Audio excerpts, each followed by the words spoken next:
이문미 선교사님의 하나님 어떻게 쓸까라는 책에 나오는 이야기입니다. 선교사님이 한세대학교에서 학생들을 가르치실 때 한 번은 그 수업 가운데 첫 시간에 모든 학생들에게 2만 원씩을 나눠주면서 한 가지 제안을 했답니다. 거저 받은 만큼 다른 사람에게 거저 주라고 하는 연습을 시킨 겁니다.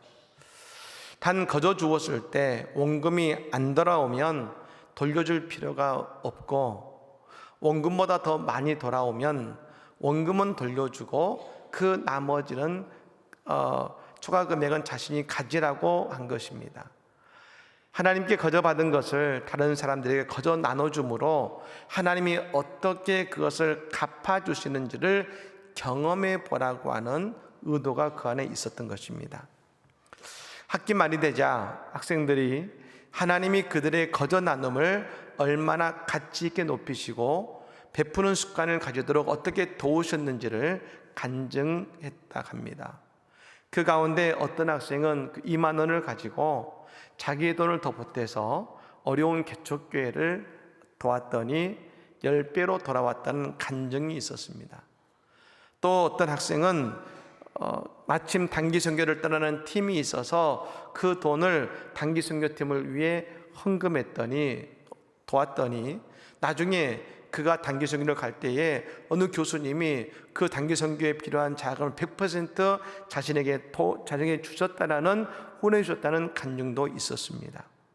그 여러 간증이 있었습니다만 그 일을 통해서 학생들이 남들을 위해 자기 것을 아낌없이 베푸는 습관을 들이게 된 것에 대해 선교사님께 감사하고 늘 이제 돈을 쓰기 전에 먼저 하나님께 어떻게 쓰면 좋을지 기도하는 습관이 생겼다는 고백을 들었다는 것입니다.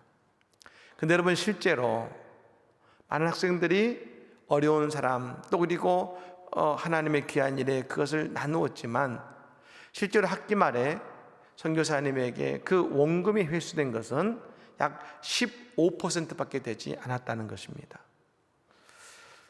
여러분, 그래서 선교사님이 손해를 입었을까요? 아니라는 것이죠. 선교사님이 그 책에서 그런 고백을 하십니다. 첫 학기 첫 수업에 왔던 학생들이 110명이기 때문에 한 명씩 2만 원을 주어서 220만 원의 돈을 학생들에게 나누어 줬습니다. 그런데 학기 말이 되었을 때 정확하게 그 10배인 2200만 원을 어떤 분이 선교사님께 개인 헌금으로 그 선교사님께 헌금을 드렸다는 것입니다. 정확히 10배를 말입니다. 사랑하는 여러분, 하나님께서는 우리가 주님을 위해 나누었을 때 그 인생에 더욱 풍성하게 채우시는 하나님이시라는 것입니다. 오늘도 주님을 위해 나누고 베푸는 자녀의 삶을 통해서 오늘 우리의 삶을 풍성히 채우시는 하나님의 은혜와 손길을 경험하는 우리 모두의 삶이 다 되시기를 예수님으로 간절히 축복합니다. 최근 기도는 사라지지 않는다라는 책을 읽고 있습니다. 이 책은 최상원 목사님의 삶과 그리고 목회에 대한 이야기를 적고 있는 책입니다. 근데 그 책을 읽으면서 내 가슴이 너무나 뜨거워졌습니다. 그래서 원래 오늘부터는 이제 목장을 우리가 들어가면서 목장에 대한 말씀을 여러분과 나누고 싶었습니다만, 그럼 오늘 이 말씀을 먼저 해야겠다는 생각이 들어 이 말씀을 준비하게 되었습니다. 최상원 목사님은 화양감리교회를 담임하고 계시고, 그리고 이 교회는 기도 통장 운동을 하는 교회입니다. 즉 하나님께 드리는 기도는 쌓이는 기도라는 것입니다.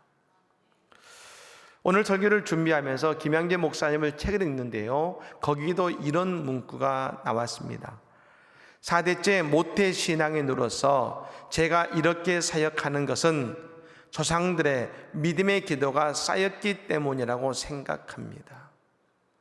즉 김양재 목사님이 그렇게 목회할 수 있는 것, 그것은 단지 본인의 노력과 믿음만으로 되는 것이 아니라 그 4대째, 즉 앞에서 기도하셨던 그 신앙의 어머니, 아버지, 그리고 그 조상들의 믿음의 기도가 쌓인 결과라는 것입니다.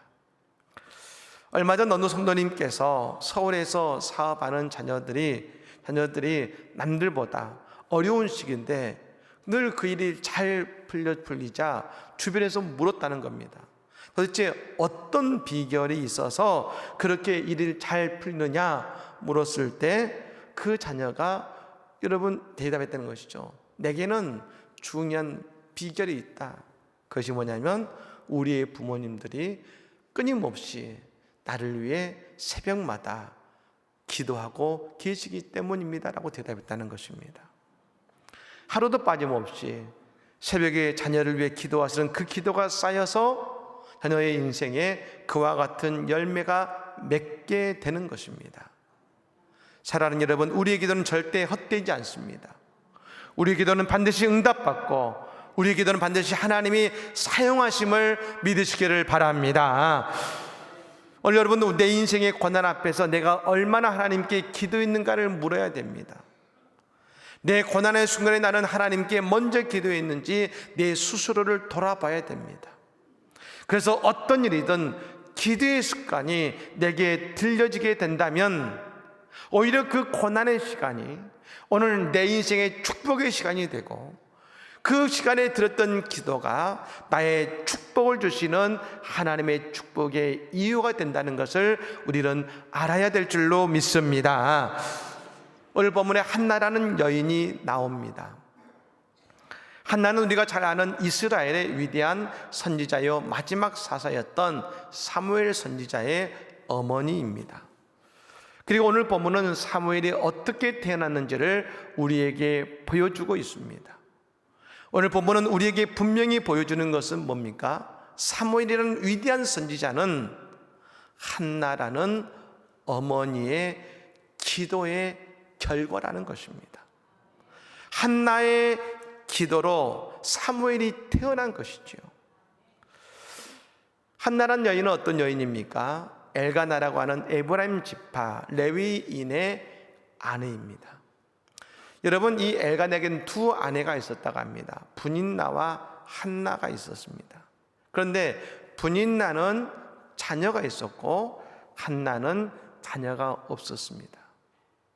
이 당시에 자녀가 없다는 것은 여인에게 큰 약점이었습니다. 근데 여러분, 성경은 뭐라고 기록하냐면 이렇게 6절 말씀에 이렇게 기록합니다. 여호와께서 그에게 임신하지 못하게 하심으로 그의 적수인 분인나가 그를 심히 격분하게 하여 괴롭게 하더라 했습니다. 한나가 오늘 임신하지 못했습니다. 그걸 성경은 이렇게 이야기했습니다. 여호와께서 그에게 임신하지 못하게 하심으로. 한나가 임신하지 못한 이유는 하나님이 하셨다는 겁니다. 하나님이 그렇게 하셨다는 겁니다. 아니, 하나님이 이렇게 하시다니 어떻게 이렇게 하시는가 우리는 의문을 제기할 수 있습니다. 정말 하나님의 사랑이 하나님이 맞는지, 하나님이 왜 한나에게 자녀를 주시지 않아서 한나를 이렇게 고통스럽게 하시는지 우리는 여러분 이해가 안 됩니다. 근데 여러분, 저는 이 말씀을 들으면서 그리고 오늘 본문을 보면서 이 말씀이 이렇게 해석되었습니다. 하나님께서는 한나를 인정해 주시는구나. 하나님은 아셨습니다.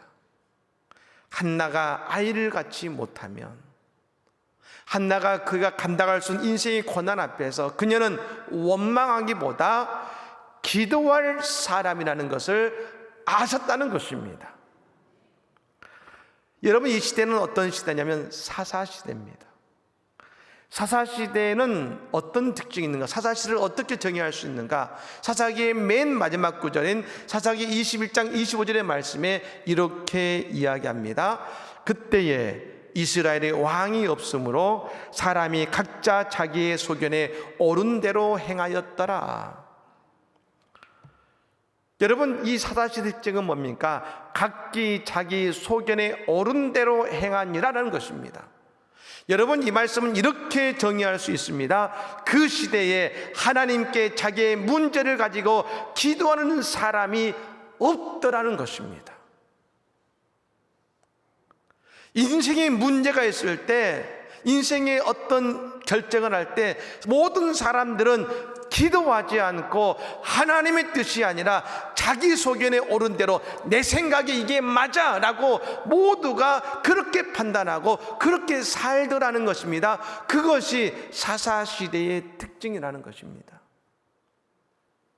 기도하지 않고 하나님께 묻지 않고 하나님 어떤 것이 내 인생에 가야 될 길이고 내가 어떻게 살아야 될까를 묻는 것이 아니라 내가 보기에, 내가 판단하기에 이게 맞아, 이렇게 사는 것이 맞아, 이게 이익적이야, 이게 내게 더 좋은 것이야 라고 늘 그 길을 선택하는 것이 사사시대의 모든 사람들의 살았던 삶의 방식이라는 것입니다.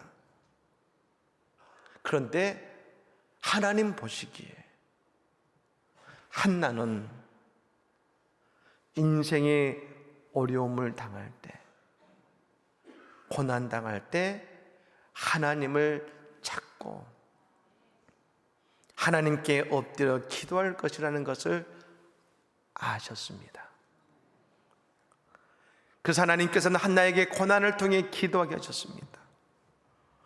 오늘 우리가 어떤 어려움을 당할 때 사탄은 우리를 유혹해서 고난에 빠지게 하지만, 여러분, 하나님께서 우리에게 고난을 주시는 이유는 우리에게 기도하게 하시기 위함이라는 것입니다. 과거에 우리나라에서 여러분, 여인에게 칠거 죄악이 있었습니다. 즉 여인이 그 집에서 쫓겨날 수밖에 없는 7가지의 죄악 중에 한 가지가 아이를 낳지 못하면 그랬습니다. 여러분, 지금도 중동은요 다산이 축복이라고 여깁니다. 지금 여러분, 유럽의 무슬림들이, 이전 대단히 많은 무슬림들이 지금 기독교를 앞서고 있습니다. 여러분, 이유가 뭐냐면, 물론 그들이 무슬림을 전파하기도 하지만 그들은 아이를 많이 낳습니다.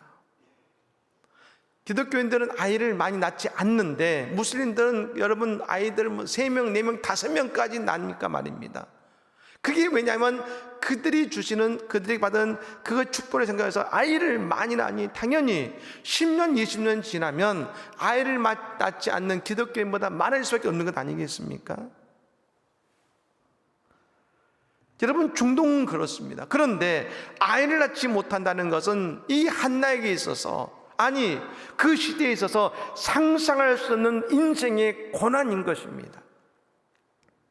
여러분, 우리가 노력해서 하면 무언가를 해낼 수 있는 것이 아닙니다. 아이를 낳는 일은 사람이 어찌할 수 없는 일입니다. 결국 기도할 수밖에 없는 것입니다. 사랑하는 여러분, 오늘 우리의 고난이 해석되지 않을 수 있습니다. 내가 왜 이런 고난을 당할까?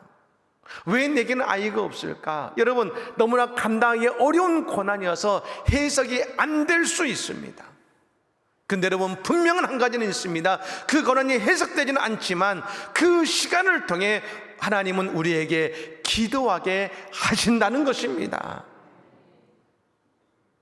그 시간 때문에 우리를 기도하게 하신다는 것이죠. 그리고 우리가 한나처럼 기도한다면 우리의 기도는 반드시 응답받고 우리는 영적인 사무엘을 낳는 그런 은혜와 응답이 우리 모두에게 임할 줄로 믿습니다. 그럼 여러분, 하나는 어떻게 기도했기에 사무엘을 얻게 됐습니까? 먼저 한나는요, 하나님의 성전에서 눈물의 기도를 쌓았다는 것입니다. 여러분, 우리의 인생의 문제 앞에서 반드시 하나님의 성전에 나와서 기도하시기를 바랍니다. 지금도 이스라엘의 통곡예배에 가면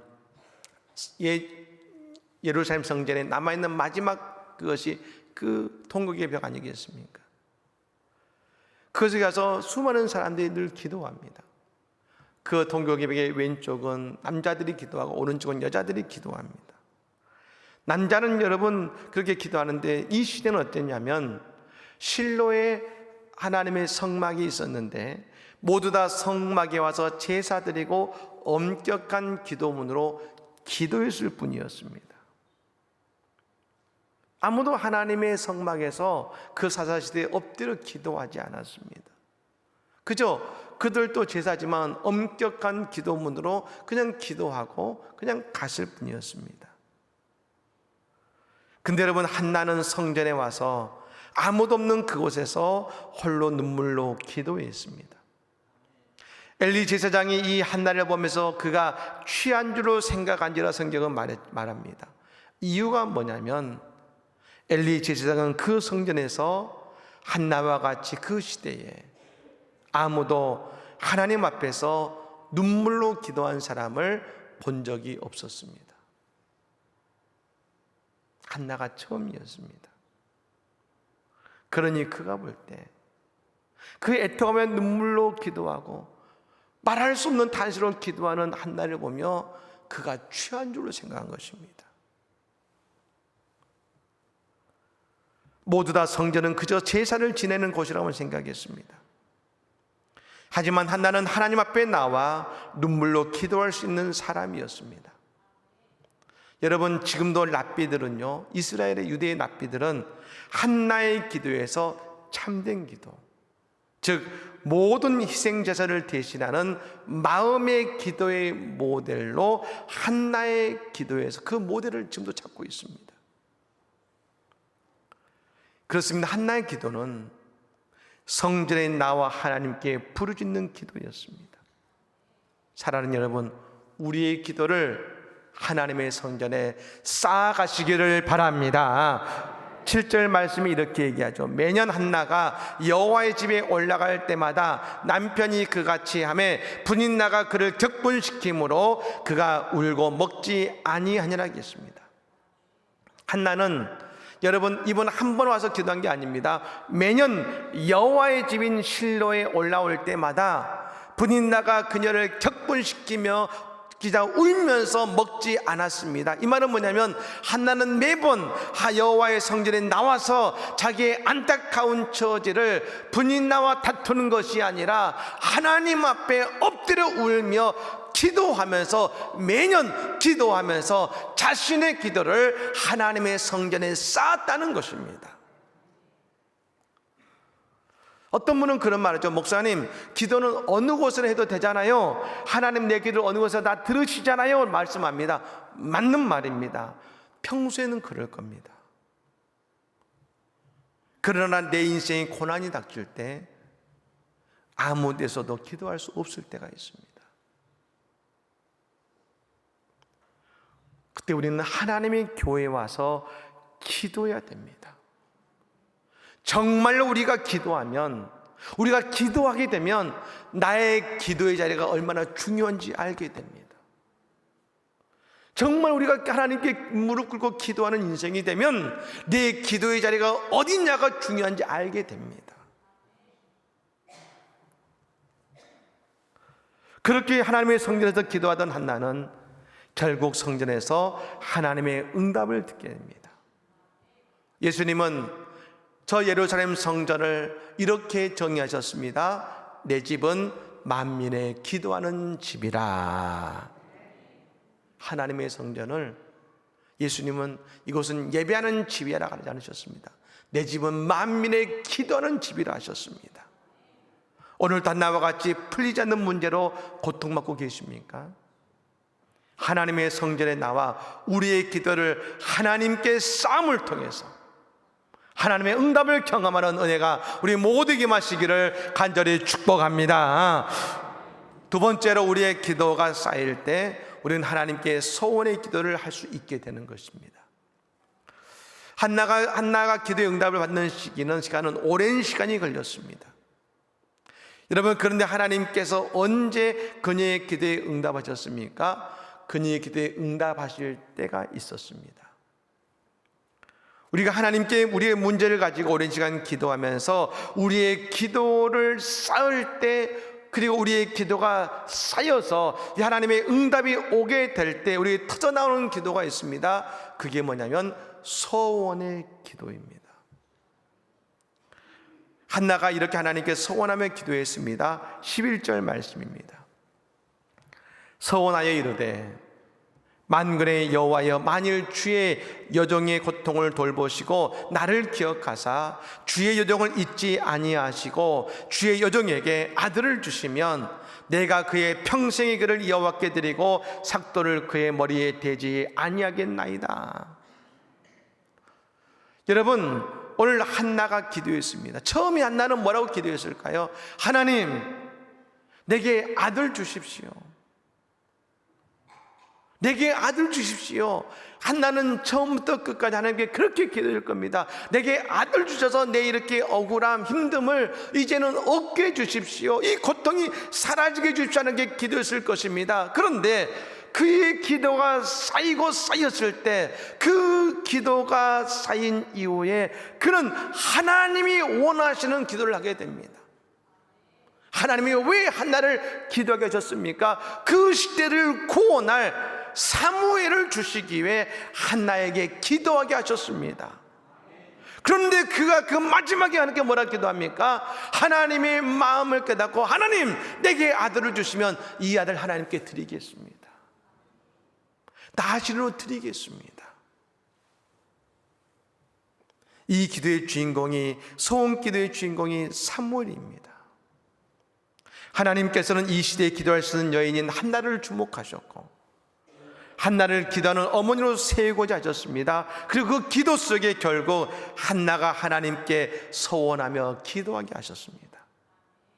사무엘을 하나님께 바치게 했습니다. 그것이 한나가 오랜 시간 기도하며 쌓았을 때 하나님의 마음을 깨닫고 그가 하나님께 기도할 수 있었던 것입니다. 우리는 오해하면 안 됩니다. 내가 기도하면서요, 내 기도 빨리 응답받겠다고, 하나님 지금 내 이 문제 해결해 주시면 내가 헌금 얼마 하겠습니다. 그건 여러분 소원 기도가 아니라 그건 하나님과 거래하겠다는 겁니다. 그건 기도가 아닙니다. 하나님이 원하시는 기도가 아닙니다. 소원 기도는 우리가 하나님께 오래 기도하는 가운데 하나님의 뜻을 이루시기에 우리의 마음에 주시는 하나님의 마음이 있습니다. 우리가 어떻게 그 일을 하실지 모르지만 하나님의 그 마음을 결국 하나님께 기도하는 것입니다. 결국 한나가 하나님께서 한나를 통해 사무엘을 낳게 하시고 하나님의 일꾼으로 세우고자 하신 것입니다. 여러분, 한나가 나중에 아이를 낳을 수도 있잖아요. 근데 딸일 수도 있잖아요. 근데 여러분, 서운하는 것은 뭡니까? 결국 이 모든 일의 주관자는 하나님이시고 하나님의 마음을 느낄 수 있기에 그녀는 소원을 하게 된 것입니다. 결국 하나님께서는 사무엘을 하나님께 드리는 그 시간까지 기도하게 하신 것입니다. 여러분, 한나는 그 시대에 그 누구보다 가장 축복받은 사람이지요. 성경의 위대한 지도자로 이야기되는 모세와 비견되는 위대한 선지자여 사자는 사무엘입니다. 여러분, 모세의 어머니는 누군지 모릅니다. 그러나 우리는 한나의 이름은 다 알고 있습니다. 결국 한나의 기도가 사무엘을 만든 것입니다. 여러분, 우리의 기도가 쌓이면, 하나님께 쌓이면 우리는 하나님께서 원하시는 기도를 드리게 되고, 그 기도를 통해 하나님은 우리의 인생을 하나님의 구원사로 이끄시고 하나님의 위대한 일을 오늘 우리를 통해 이루신다는 것을 믿으시기를 바랍니다. 마지막으로 우리의 기도가 쌓이면 우리는 하나님의 응답을 분명히 알게 된다는 것입니다. 오늘 본문 17, 18절의 말씀 한번 읽겠습니다. 오늘 본문의 말씀을 한번 읽겠습니다. 엘리가 대답하여 이르되 평안히 가라. 이스라엘의 하나님이 내가 기도하여 구한 것을 허락하시기를 원하노라 하니 이르되 당신의 여종이 은혜 입기를 원하나이다 하고 가서 먹고 얼굴에 다시는 근심빛이 없더라. 아멘. 여러분, 우리가 아는 것처럼 엘리 제사장은 불의한 제사장이었습니다. 그의 두 아들은 하나님의 성전을 더럽히고 하나님께 드리는 그 제물을 더럽혔던 사람이 그 두 아들이었습니다. 심지어 그 두 아들은 홈리와 빈나하스는 하나님의 법궤를 이용하는 사람이었습니다. 우리가 보기에 엘리 제사장은 더 이상 하나님의 말씀을 전하지 못할 것 같습니다. 하지만 한나는 엘리 제사장의 말씀 속에서 하나님의 음성을 분명하게 듣습니다. 늘 기도하지 않으면 묻는 것이 있습니다. 그것이 하나님의 기도의 응답인지 어떻게 압니까? 여러분, 내가 기도하는데 내가 받은 응답이 하나님의 응답 같기도 하고 응답 같지도 응답이 아닌 것 같을 때가 있습니다. 여러분, 이것은 다른 말로 하면 이것입니다. 오늘 우리의 기도가 아직 덜 쌓였다는 것입니다. 덜 쌓이니 이게 응답인지 이게 응답이 아닌지, 내게 주신 말씀인지 말씀이 아닌지 헷갈리는 것입니다. 나의 기도가 온전히 쌓였을 때 우리는 분명히 나를 향한 하나님의 음성을 깨닫게 되고 알게 되고 우리는 아멘하게 될 줄로 믿습니다. 어거스틴의 어머니 모니카가 10년 이상을 그의 아들 어거스틴을 위해 눈물로 기도했다고 했습니다. 이단의 이교에 빠져서 여러분 세상의 향락에 쩔어 있던 어거스틴 보면서 그 아들 더 이상 말도 듣지 않고 그것에서 쩔어 있는 아들을 위해서 눈물로 기도, 10년 이상 눈물로 기도하며 돌아오기를 바랬지만 여러분, 아들은 저는 변화될 기미가 없습니다. 오히려 더 깊이 빠지는 것 같습니다. 너무 답답하고 안타까워서 암브로시우스라는 그 주교에게 묻죠. 주교님, 내가 아들 위해 눈물로 기도하는데 아들은 변할 기미가 보이지 않습니다. 하나님 내 기도에 응답하지 않으시는 건가요? 유명한 기도라 말씀하죠. 눈물로 기도하는 어머니의 자녀는 결코 망하지 않습니다. 그런데 여러분, 그 말이 그 모니카에게는 하나님의 응답으로 들렸습니다. 왜요? 그 시간까지 그녀가 아들을 위해 기도를 쌓았으니 그때 그 기도가 하나님의 응답임을 깨닫고 그녀가 아멘하고 더 이상 그녀는 슬퍼하지 않고 하나님께 감사했다는 것 아니겠습니까? 예. 사랑하는 여러분, 기도는 결코 헛되지 않습니다. 그 기도의 결과는 하나님께 있지만 우리의 기도는 지금도 쌓이고 있다는 것입니다.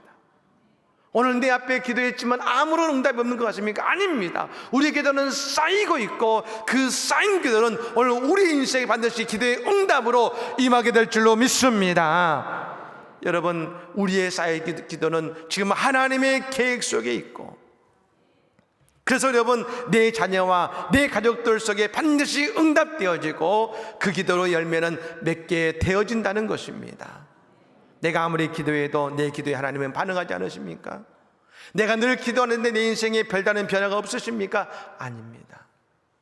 내 기도는 쌓이고 있으며 반드시 주님은 기도를 통해 우리의 인생과 가정 가운데 우리의 쌓여진 기도의 응답을 풀어내실 줄로 믿습니다. 오늘 우리 모두에게 영적인 사무엘로 응답하시는 그 하나님의 은혜와 응답의 주인공들 되시는 우리 모든 성도가 되시기를 예수님으로 간절히 축복합니다. 아멘.